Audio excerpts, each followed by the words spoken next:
Pole pole mafuta taa imeongezwa na 21 shillings. I want to tell the Kenyan government, we will say that word you fear us to say. Revolution is coming your way from this Tuesday. Tuue, Mtuzike. Venye Mlisema, mambo ni matatu. Tumechagua binguni. Mtupeleke binguni. Chukua hiyo ya tatu. It is not acceptable. We will not allow it. And if you are listening to me and you are a young person, nikikaa pale ndani nilikuwa na hasira. And I want to make a decision today, once and for all. Nimechoka kushikwa, nimechoka kufungwa. We are going to start a revolution from this Tuesday. I'm calling upon every young man in this nation who disagrees with tax increment, who disagrees with the high cost of living. We meet at the Kenyan National Parliament on Tuesday from 9. Wacha kiumane. Because it is not getting any better. It will not get any better. Watoto wameanza kutaksiwa kwa shule. I want to tell the president of this nation that we are bringing a revolution to your doorstep. Do what you can do. We're doing well. We're here at Mlimani Law Court. Tuko na Eric Omondi na pia na crew yake. Uliwapeanga jina ile time. Ilikuwa jina gani? The 17 watu walikuwa wanapanga. Nimesahau. The 17 kategoria 17. Kategoria 17. Exactly. So we were here for the case and we want to find out imekuaje kwa sababu naona vijana wako hapa na leo umeng'ara. But first of all, let's hear from the lawyer. Yes. Maybe you can let us know what exactly was happening today. Today we just made a decision to admit the offense and for the crew to plead guilty so that we can get done with this issue and give Mheshimiwa and his colleagues space to do other things that are important for the nation. So actually we decided that Mheshimiwa is our Mheshimiwa to be. Yeah, so actually we went to court and the court agreed with us, gave us a good or reasonable fine so that finally we have him released. Yeah. So they're cleared? Yeah, they're cleared. Okay, so Eric, maybe from you, hii imeisha lakini tunajua kuna zingine ambazo uko nazo. Ama bado yeye ndiye atazihandle. Kuna ile ya unga ya City Stadium. Kuna ile walikuwa wameniwekea kujinyonga. So ndio baada atahandle. Okay. Unasema nikuja mbele sasa. Okay. So right now as we speak, kila mtu hapa ako free. As we speak, our lawyer Gabriel Owade ensure tuko free, all the 17 of us. One of us is not here kwa Uganda. Pia Gabriel atamshughulikia. Kitu ilikuwa muhimu ni I have 4 cases. And this was the heaviest one, Liambia Gabriel, because it involves people's brothers, husbands, fathers, 17 people. Zile ingine ya City Stadium nilikuwa peke yangu tukipeana unga. Kuna ile ilikuwa najaribu kujinyonga pale kamba ikaniangusha. Singekuwa hapa leo. Ikaniangusha. Kuna hiyo pia hizo ni individual, niko peke yangu. So those ones we can handle. But this one liona at least to release our vijana. Waendelee na job zao. Sio kila time mazee next month, next week. Wengine wana travel, wengine wako na arrest warrant. Wengine mabibi zao wanapani kama saizi wameona kwa hizi blogs sijui 1 month na get. So wacha waendelee na job yao. Si tuendelee na vita warakati. Eric, tumeona umepost kwenye page yako about you being jailed for 1 month into a team ama mtoe 10,000. So maybe utuelezee mmetoa hiyo 10,000, mmemanage aje kutoa 10,000? Are you free now as we speak? Yeah. Tumetoa hiyo 10,000. Mimi nilikuwa nimekataa kutoa hiyo 10,000. That is 170,000. Hiyo ni pesa tunaweza saidia nayo watoto kwa hizo children's home. Ni pesa tunaweza wekea watu fuel, watu andudhi. 170,000 is a lot of money in this economy. So tukiwa pale chini nilikuwa nimekataa. Nisema mimi nitaenda hiyo jela. Hiyo 170 tulikuwa nayo ipelekwe children's home. Si tuende tulale huko tukule chakula ya serikali. Juu hakuna huku nje hakuna chakula. Ni vile sasa nimerealize niko na watu. Siwezi wapeleka huko ndani. Mimi nilikataa kulipa truth. Nilisema sitalipa 170. It can help somewhere else. Wacha niende huko inda penye kuna at least kuna place ya kulala, kuna rent, kuna stima na kuna chakula. So tumekuwa na meeting ndefu hapo. Kanambia kwa hapana. We lipa tutoke tuende tu tufanye shughuli zingine. Julo ashafanya kazi yake ya? So to answer your question, yes, tumelipa na sasa tuko free. Or rather hawa wako free. Okay, what about yourself? Mimi nataka kusema kwamba tumekuwa na safari ndefu sana. Tumeandamana, tumeshikwa, that's why tuko hapa kwa jela. Serikali ya Rais Ruto alituahidi vitu mingi, hajafanya hata moja. Alituambia akiweka Biblia chini, unga itaenda chini. Kuna clip na trend akisema kwamba tax zitaenda chini, akisema kwamba mafuta zitaenda chini. Alikuwa amevaa nguo ya white, akisema mkitupatia chance na tukiingia serikali itahakikisha mama mboga na huyu mtu wa bodaboda atakuwa na serikali, na huyu sana sana mtu wa bodaboda. Sasa jana usiku wameongeza fuel. Wameongeza fuel jana usiku. Me as Eric Omondi nikikaa pale ndani nilikuwa na hasira. And I want to make a decision today once and for all. Nimechoka kushikwa, nimechoka kufungwa. We are going to start a revolution from this Tuesday. I'm calling upon every young man in this nation who disagrees with tax increment, who disagrees with the high cost of living. We meet at the Kenyan National Parliament on Tuesday from 9. Wacha kiumani, because it is not getting any better. It will not get any better. Watoto wameanza kutaksiwa kwa shule. I want to tell the president of this nation that we are bringing a revolution to your doorstep. Do what you can do. Do your best.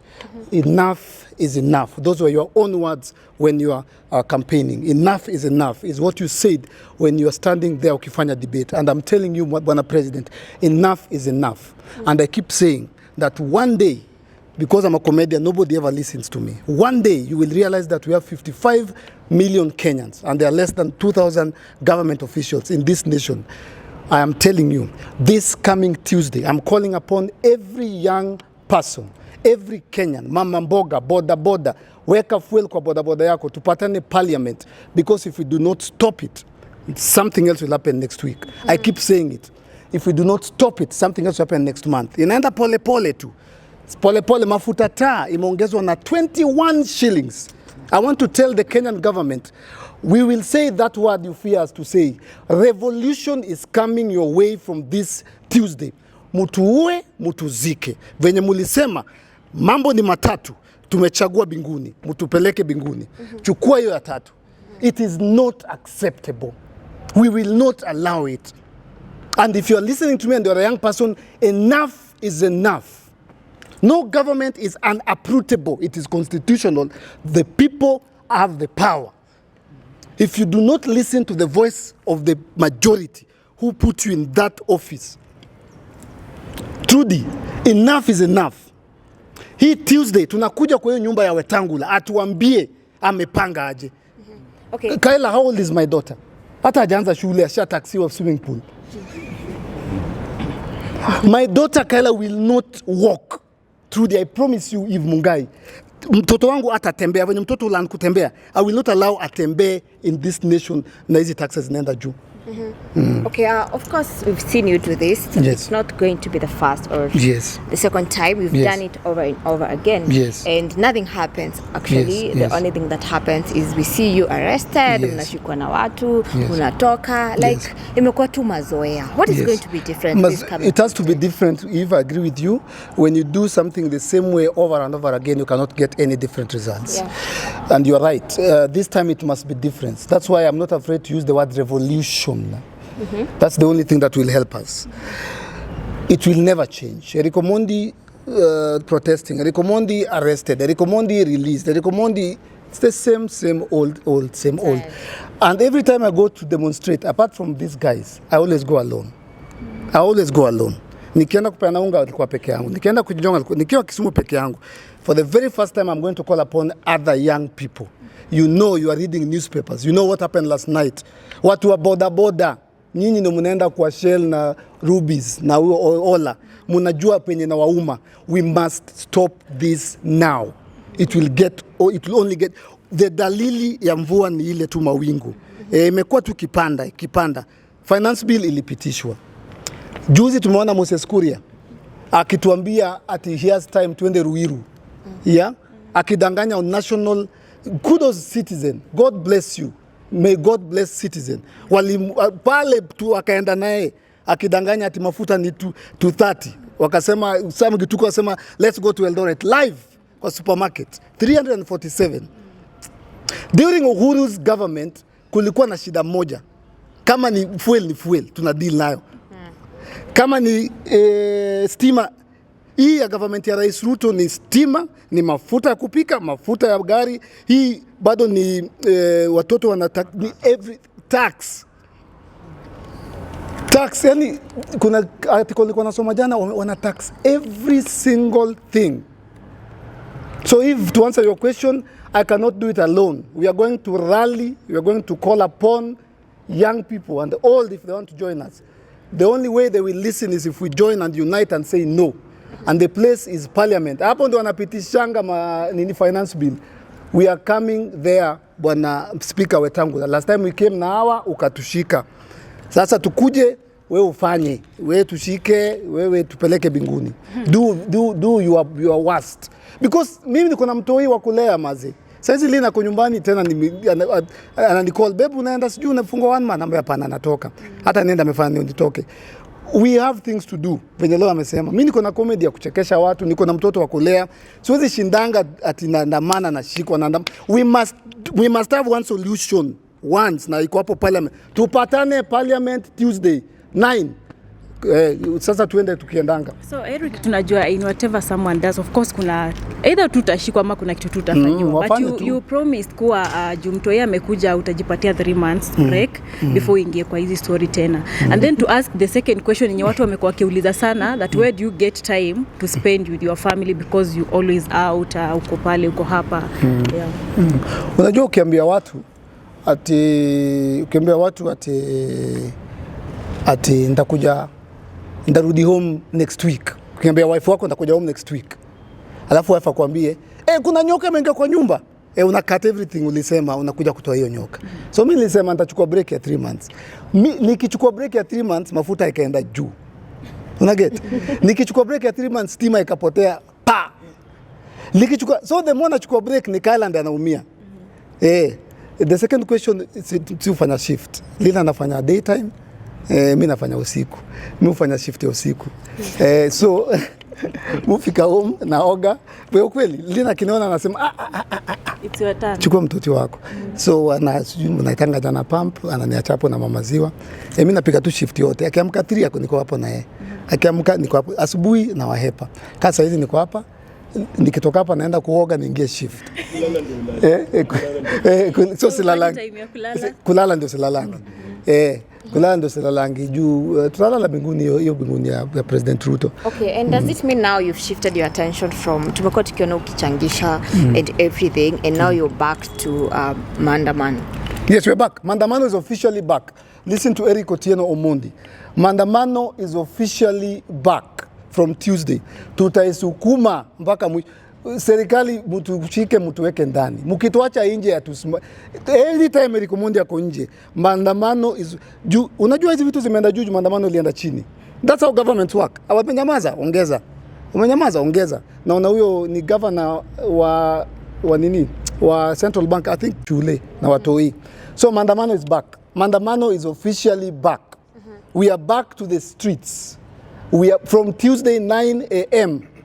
Huwa sisemangi, nimechoma leo nimesema tunaenda parliament. Tunaenda parliament.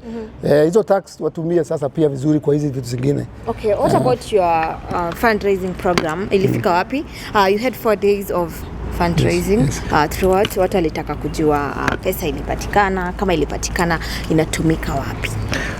Number 1, if me I believe, hata mniambie nini, wanaambia watu wanasema ni stories za jaba. Mabeste wangu, I believe until the day it's doing it happen. I believe stima ilipotea, ile siku ilipotea juu tulikuwa tunataka raise 50 million. You cannot tell me anything. I have my reasons. Kwa nini stima haijapotea jana na leo na last year na last week na last year but one na 10 years ago? It happen. Alafu I went 17 minutes into my life, 17 minutes. Stima ikapotea. Naona tu Facebook imetoka from 3000 ikana Jimmy akaniambia, government to hack. Facebook haiendi. Akasema, budi start. Akistart TV from 2300 ilikuja mpaka 500, kuja 300. Tukasema, hey, Minister of ICT, gava walijipanga, wametuhack. Kuangalia pale kwa nini? Kwa comments, watu wa Bungoma, hakuna stima, stima imeenda, stima. They knew the power of that fundraising was people in Kitale, Bungoma, Kilifi sending 1 bob. So ukiwakatia stima huko Kenya yote, ukikata stima hata Nairobi, mimi nitaendelea na power bank. Na watu wako Bungoma watatuma, ama watu wako Mombasa.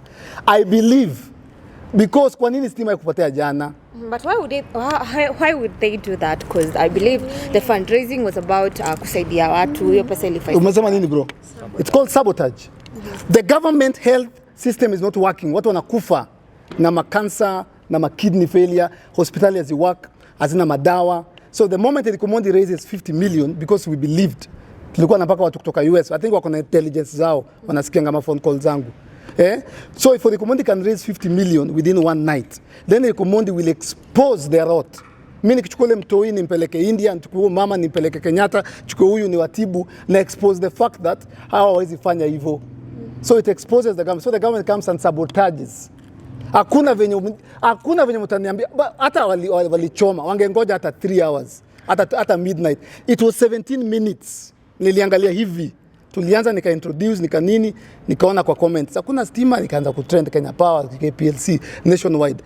You cannot convince me that stima ilipotea, ati sijui kuna vitu zinaingishwa airport, ati sijui Kenya Power has never explained it today. Nothing was happening that Friday. It was only Eric Omondi for what was happening. Hakuna kitu kona happen. Hakukuwa na concert kubwa ya Sauti Sol. There was nothing happening in Kenya. Go check your records. It was only Eric Omondi. There was no major event anywhere in any city apart from you. So ilikuwa sabotage, and we never managed to raise that 50 million. Nikajaribu the second time, momentum chini, nilikuwa nimelala tu hapo. Are we going to do it again, or maybe your dreams were shattered? My dreams can never be shattered, and we're going to do it again. We'll change strategy. We'll go to that US, we'll go to the UK, we'll raise money. Like? Kuna shows tunafanya US, hata naogopa kusema hizi vitu siku hizi. Tunafanya fundraising America na UK na Australia, na ingine pia tunafanya hapa Kanivo. Na tunawaka na corporates, tunawaka na friends. We must raise the 50 million. Juu kuna watu tulipromise. Kuna dema anaitwa Masi ako India. Ule nilimu-expose mpaka nimeweka nini yake. Na tujamsaidia. Kuna mtoi Mudeu, at least yeye anafanyiwa nini next Thursday. Ali-cancel India, anafanyiwa Thursday, anafanyiwa transfer. Kuna Laban from Nyeri, alikuwa na heart nini. Kulikuwa na wale watoto wa children, so at least nilienda kwao nikawafanyia kitu kadogo. So the people we promised. Yeah? So nyinyi kukata stima sijui mnafanya nini. But I'll repeat.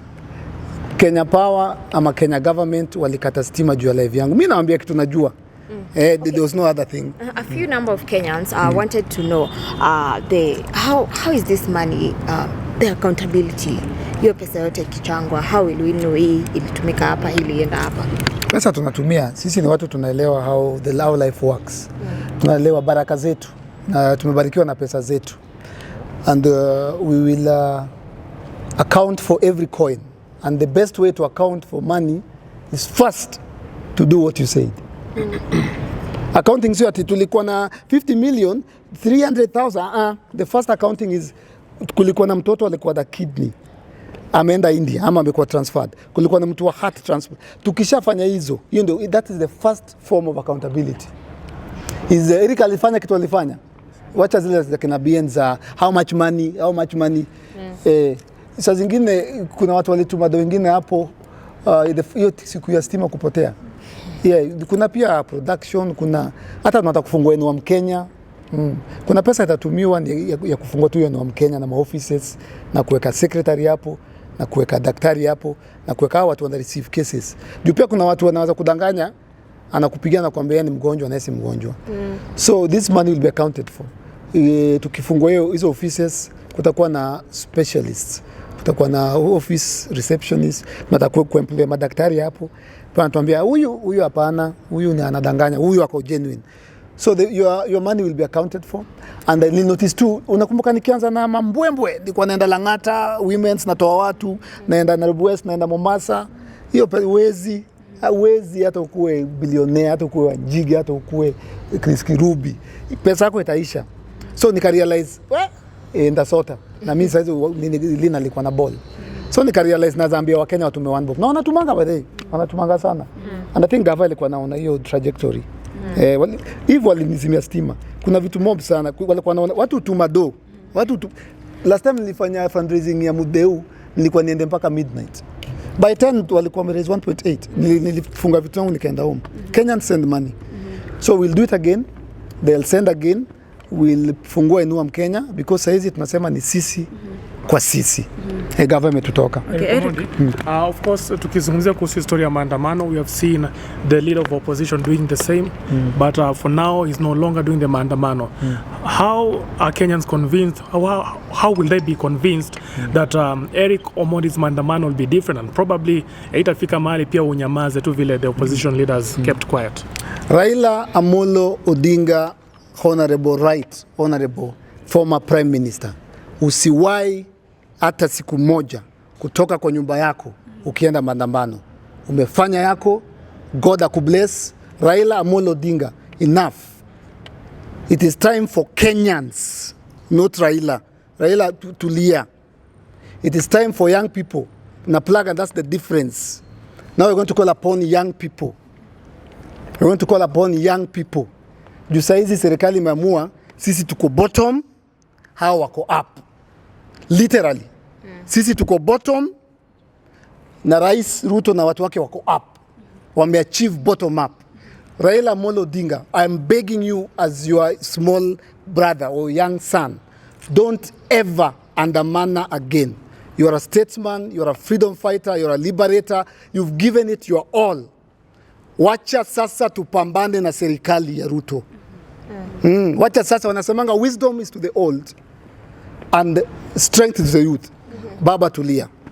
So Eric, the government hasn't been in power for 1 year. Unaweza wapea grade gani in terms of the performance? F minus. Do F what?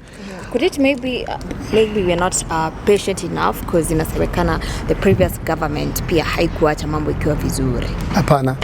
1 year. Hey. If Trevor akikwambia nakubaia Samsung. Na 1 year down the line ajabai Samsung. Hey, ni jokes. Trevor na joke. Trevor akona jokes. 1 year is a lot of time. Ruto said, niliambiwa nimwitange president ndio nikuwe na heshima. The President Ruto said, the first 100 days, alisema, yani nyinyi wangwana, yani nyinyi bodaboda, salala, na kumbe munaelewa. Munamaanisha kwamba tutoe bottom tupeleke up. Wewe mama mboga, wewe bodaboda, na mimi na kuhakikishia nikiweka Biblia chini pale Kasarani na unga inaenda chini. Na mdomo yake hakusema hata 1 day, alisema akiweka chini. Wacha na 1 year. He told us 100 days, told us upon putting the Bible down. So this was supposed to happen instantly.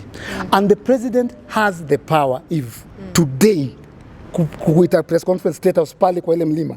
He has the power. He has the financial muscle today, not next week, to call up and say unga ni 100 bob. Ask me how. Because wanabai magari. Hiyo story sitaiacha.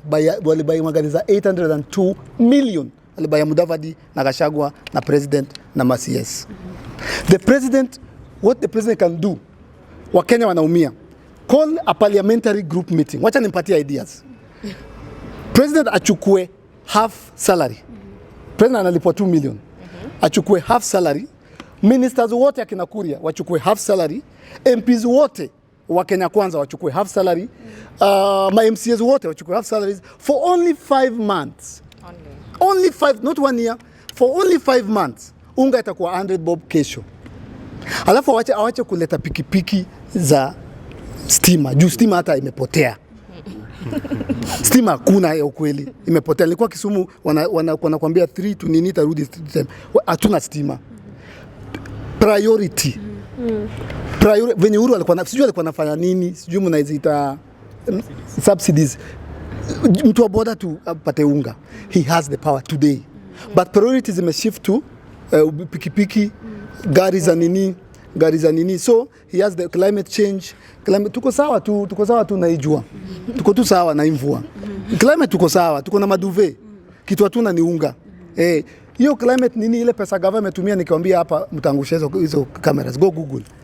Billions. So President Ruto has the power today to declare unga 100 bob tomorrow.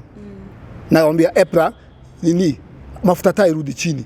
The money is there. Ni kuishift tu kuitoa hapa kwa pikipiki, kwa climate change, kwa hizo magari za Gachagua na kuweka na inaenda hapo. Okay, probably Eric, why do you think our priorities are really different from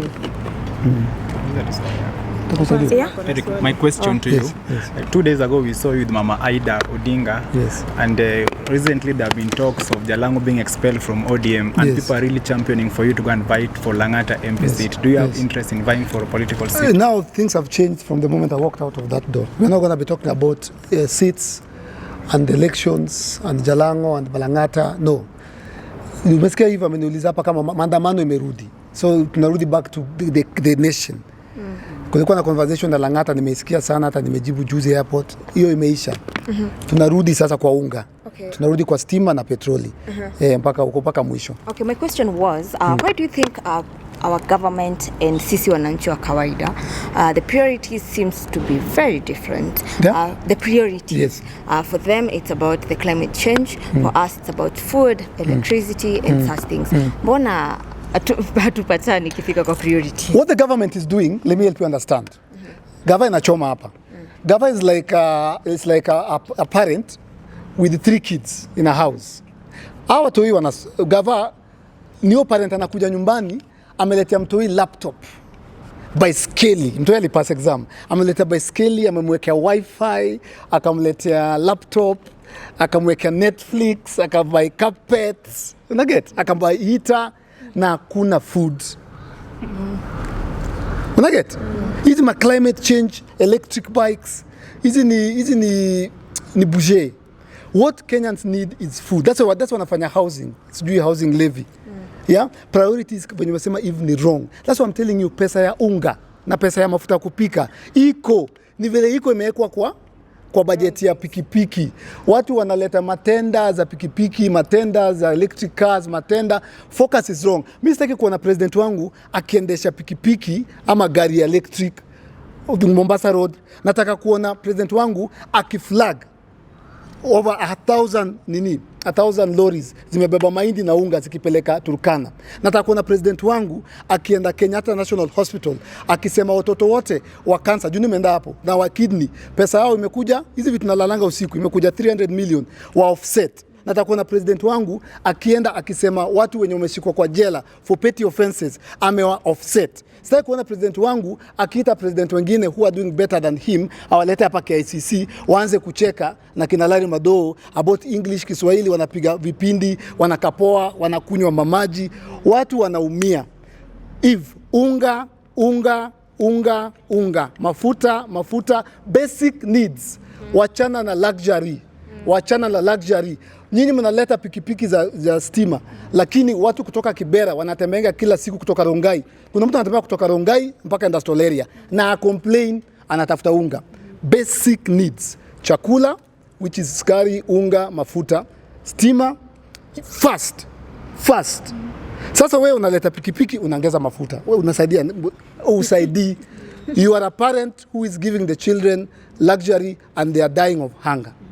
Labda Eric, tukizungumzia entertainment kidogo, leo tumeona Otile Brown amepost kuhusu Diamond na Harmonize kuvaa chuma, vitu kama hizo. Labda maoni yako ni yapi kulingana na mambo ambayo amesema?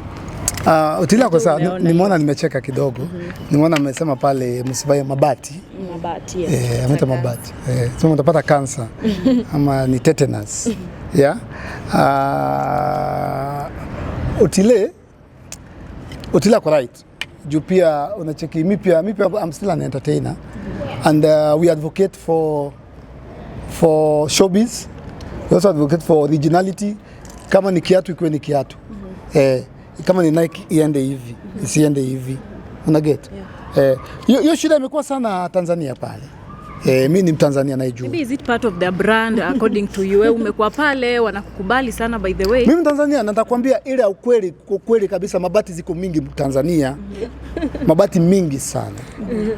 Ila utapata kwamba kuna wale wadogo tu. Diamond siko sure, lakini mabati nimeaona kifuani mwa watu. Hata kuna mwingine tulikuwa naye tukashikwa naye mahali hapa Kiradeshwa, alikuwa na akiperform ikianguka nasikia pengeleng. Haifai kutoa hiyo sauti. Ushaelewa? Na pia huyo mmoja huyo tulikuwa tunaenda naye Mombasa hiyo siku, sivyo? Sasa moja pale kwa nini ile security pale. Ukipita na original gold ama silver haifai kulia. Ule ndugu yangu kutoka kule alienda kupita hivi, sema yeye ndo my brother. Akaenda kupita hivi kama akaambia kidogo. Akaambia toa nini? Toa chuma. Akasema no, this is original. Eric bana nikosea shima bana, this is original. Amwambia toa. Sema no, let me do it again. Anataka kuniprovia. Alienda hivi. Tukafika pale Mombasa akaruka ikianguka, yani tulikuwa na mabati, ushangusha sufuria bengaleng sauti ile kwa right. Ndugu zangu nawapenda, ila pale kwa mabati mzitumie kujenga nyumba.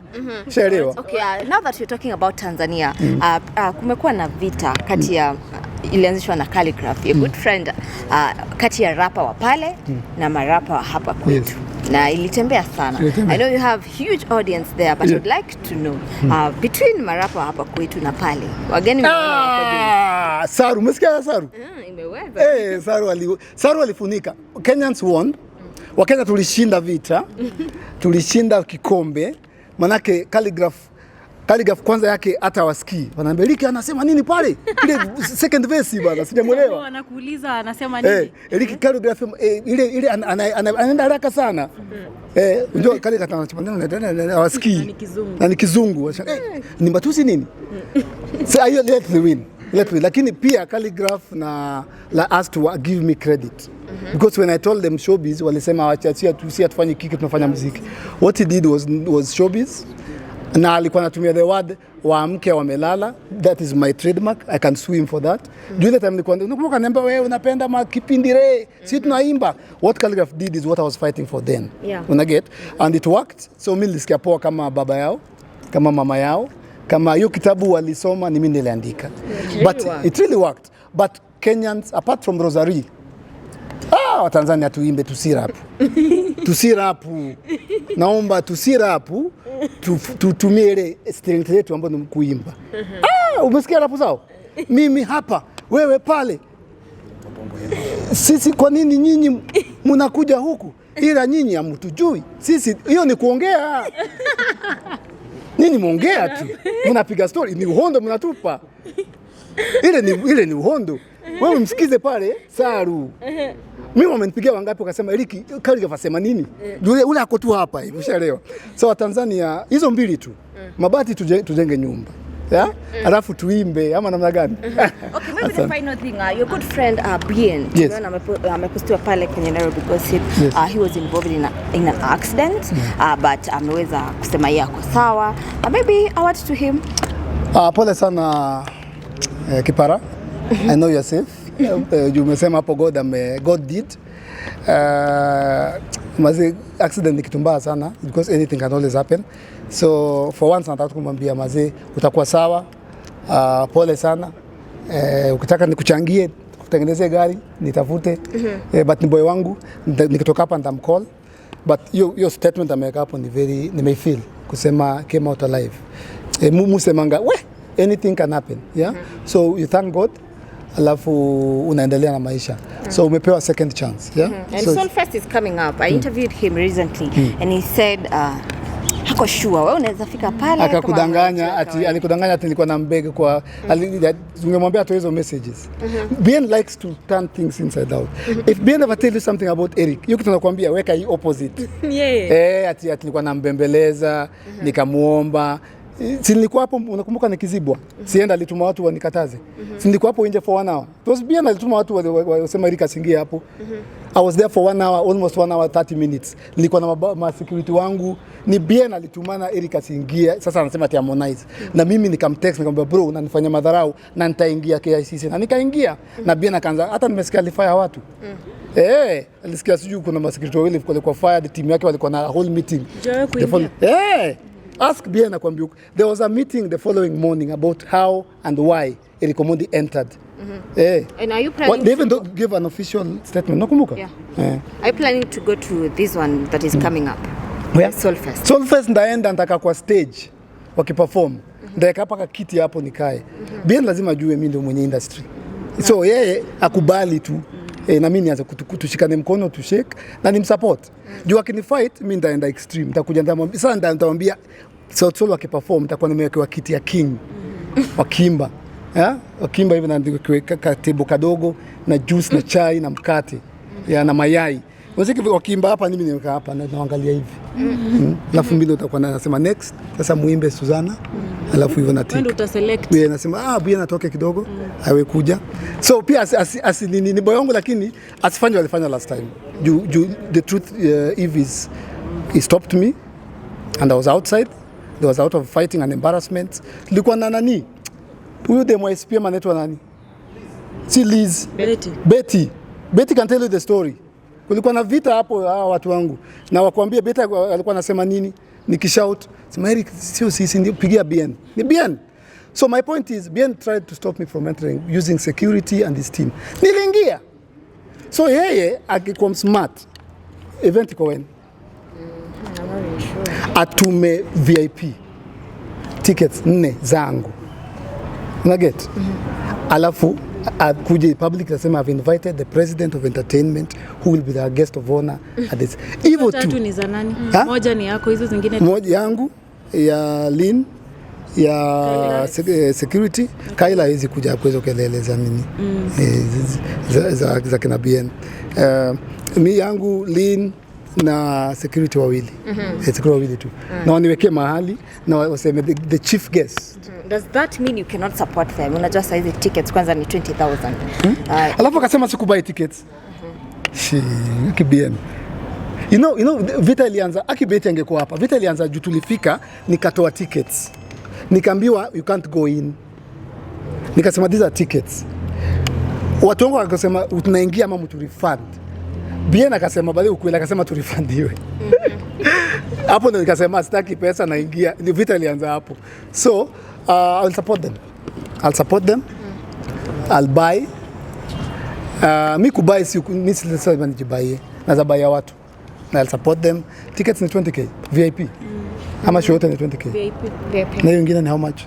Zidisha. Time 20,000. Bien nipigie. Nini zimejaa? Wanasema hivyo. VIP zimejaa. Bien kama tuacha kiburi nipigie I'll buy 200,000 worth of how many 20,000 are those? 20. I'll buy. So one last question about politics. With everything you're doing, ni kama kazi ya opposition almost. So kuna wenye wanasema you could be a project of the previous government. Is that true? Saizi hiyo story project nimesikia sponsoring politicians behind you.